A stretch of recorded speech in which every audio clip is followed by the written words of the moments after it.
అందరికన్నా ముందే మేడారం పోయొచ్చినాం. మా పిచ్చి ఇంకా తగ్గలేదు. సమ్మక్కని చూడకుండా మేము ఉండలేకపోతున్నాం అన్నట్టు. తల్లి గద్దెల మీదకొచ్చిందని మా అమ్మ వాళ్ళు వెళ్తున్నారని వాళ్ళతో పాటు మేము కూడా వెళ్ళిపోయినాము. అన్నట్టు ఇది ఎక్కడంటే మన గోదర్కని ఉంది కదా, అక్కడ బ్రిడ్జ్ దగ్గర ఇది. మేమైతే బస్ దిగి ఆ గంగ దగ్గరికి వెళ్తున్నాము. కొబ్బరికాయ కొట్టి వాటర్ చల్లుకుందామని.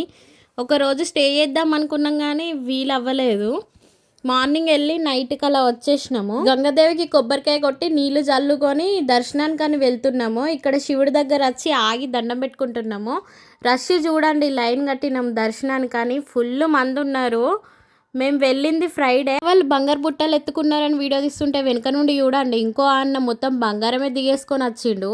ముందైతే సమ్మక్క గద్దె దగ్గరికి వెళ్ళి దర్శనం చేసుకున్నాము. మా పెద్దమ్మకి దేవుడు వచ్చింది, కింద పడుతుంది అని చెప్పేసి మా అన్న గట్టిగా పట్టుకున్నాడు. మా పెద్దమ్మ వాళ్ళు మేమందరం కలిసి వెళ్ళినాము. అక్కడ ఎవరో ఒక అమ్మ తన బాధలు అడుగుతుంది తల్లిని. తను చెప్తుంది.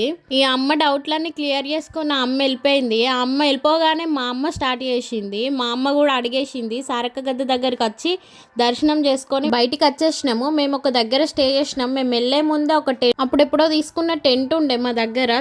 పిల్లలకి ఎండ కొట్టద్దని తీసుకొచ్చినాము. ఈ నైట్ 7 అట్లా అవుతుంది. మా బావ వచ్చిండు. తనతో పాటు దర్శనానికి మళ్ళీ వెళ్ళిన. ఎన్నిసార్లు అయినా నా బుద్ధి అయితే తీరతలేదు. ఇంకా అక్కడనే ఉండే. నచ్చిందా? జర సబ్స్క్రైబ్ చేసుకోండి. Thanks for watching.